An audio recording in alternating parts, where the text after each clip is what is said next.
ماشاءاللہ تمام حضرات بلکہ تمام مکاتب فکر سے گزارش ہے کہ آخری تلاوت ہے، کوئی ساتھی جائے نہیں، کیونکہ پھر بعد میں کئی ساتھی ناراض ہوتے ہیں۔ محبت کا ثبوت دیں اور دیوبندیوں کے شعر کی تلاوت سنیں، دعا کے بغیر کوئی ساتھی نہ جائے انشاءاللہ العزیز۔ آؤ جی شعر جی اگے آؤ۔ قاری سعید اللہ صاحب فرما رہے ہیں کہ ایک دوست ہیں سعودیہ سے لائیو سن رہے ہیں، ان کی خواہش ہے کہ 2 سے 4 آیات سورہ رحمان کی یہ پڑھ دیں، تو صرف 2 سے 3 منٹ میں سورہ رحمان کی چند آیات سنیں، پھر انشاءاللہ شیخ قاری ادریس صاحب پڑھتے ہیں انشاءاللہ۔ السلام علیکم ورحمۃ اللہ وبرکاتہ۔ ان کی بات تو ویسے میری تلاوت نہیں بنتی۔ اللہ رب العالمین ان کی عمر میں، ان کی ایمان میں، زندگی میں برکت عطا فرمائے۔ الحمدللہ ثم الحمدللہ، ہمیں 20 سال ہو گئے قاری عبدالسلام صاحب اور میں محفلوں میں الحمدللہ تلاوت کرتے ہیں۔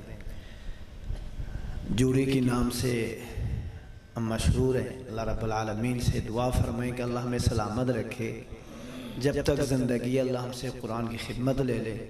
اس کے علاوہ جتنے بھی، میں بھی شیخ ادریس آصف صاحب سے یہ کہہ رہا تھا، میں نے کہا جی الحمدللہ ایک عرصہ ہو گیا آپ تلاوت کر رہے ہیں، اور الحمدللہ قرآن پڑھنے والوں پہ خزاں کبھی نہیں آیا، بہاریں ہی اللہ نے ہمیشہ ان کو دکھایا ہے۔ اور اللہ رب العالمین سے دعا فرمائیں کہ اللہ اسی طرح قرآن کرام کو رکھیں۔ اعوذ باللہ من الشیطان الرجیم،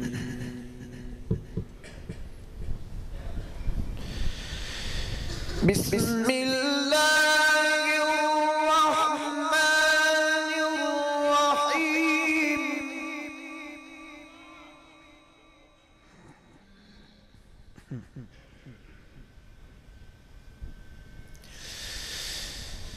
ان المتقین فی جنات ونہر،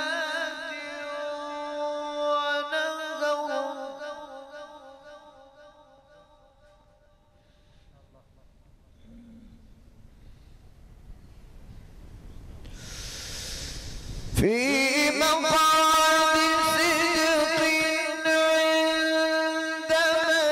ملیک مقتدر، بسم اللہ الرحمن الرحیم، الرحمن علم القرآن خلق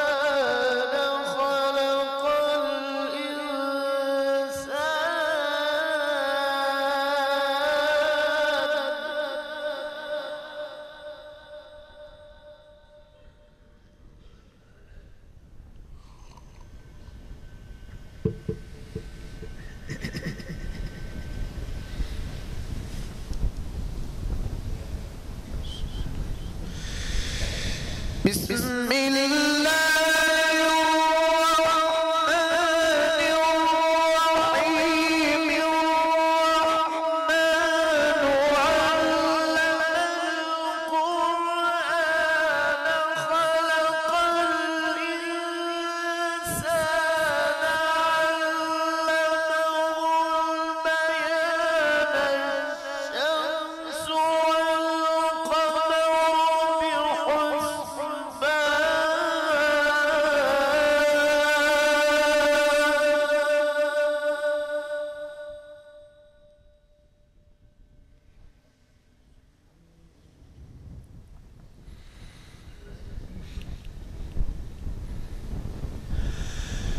الشمس والقمر الشمس والقمر بحسبان،